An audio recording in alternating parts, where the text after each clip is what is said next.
이재명 대표가 강화 군수 재선거 지원 유세에서 선거를 기다릴 정도도 못 될 만큼 심각하면 도중에라도 끌어내려야 한다며 탄핵에 대한 속내를 드러냈습니다.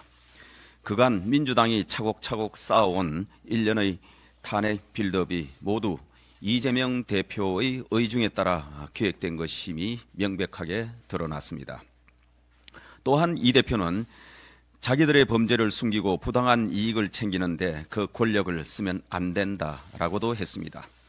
이재명 대표가 사법적 심판의 시간이 한 달 앞으로 다가오자 두려운 나머지 자기 고백을 한 것 같습니다. 그동안 법사위를 개인 로펌으로 전락시켜 사유화하고 자신의 방탄을 위해 국회를 정쟁의 늪에 가둬둔 사람이 누구입니까? 강화군 유세에서 이재명 대표가 한 말을 이 대표에게 그대로 돌려드리겠습니다. 본인의 범죄를 숨기고 부당한 영향력을 행사하는데 거대 야당 대표의 권력을 쓰면 안 됩니다. 이재명 대표와 민주당은 이제라도 입법 권력을 악용한 수사검사 탄핵, 판사 급박, 재판 지연부터 당장 중단하십시오. 진실은 감출수록 드러나는 법입니다. 민주당이 신성한 국회를 범죄자 이화영의 변론장으로 만들려고 했지만 혹 때려다가 혹을 붙인 것 같습니다. 녹취에 따르면 이화영은 이재명 대표 재판을 위한 법원 로비, 변호사비 대납 의혹에 대해 구체적인 액수도 나오고 있다고 인정하는 발언을 내놓았습니다. 그리고 이화영은 또 이렇게 말합니다.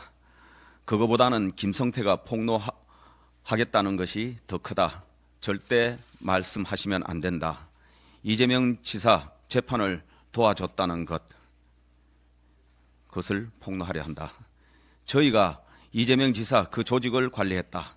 광장이라고 하는 이해찬 대표도 관련되어 있고 조모 의원, 국회의원도 많이 관련되어 있었는데 거기에 들어간 비용을 자기가, 여기에서 자기는 김성태입니다. 자기가 됐다라고 실토를 했습니다. 이화영의 발언들은 이재명 대표와 김성태 전 쌍방울 회장과의 관계가 그동안 알려진 것보다 훨씬 더 뿌리 깊은 사이라는 것을 암시하고 있습니다. 그동안 이재명 대표는 김성태 전 회장은 조폭 출신이고 김 전 회장의 폭로는 허위 진술이라고 폄하해 왔습니다. 하지만 실상은 김성태 회장이 모든 것을 털어놓을까 봐 전전긍긍하고 있었다는 게 드러났습니다. 녹취록에는 지금 이재명 대표와 민주당의 심정을 드러내는 이화영의 한마디가 나옵니다. 바로 지금 사실은 굉장히 두렵다라는 이야기입니다. 민주당이 무차별적인 입법 폭주와 정쟁몰이로 국민의 관심을 돌리고 수사검사들에게 보복을 가하고 판사를 겁박하는 것도 이재명 대표의 모든 진실이 드러날까 봐 굉장히 두렵기 때문일 것입니다.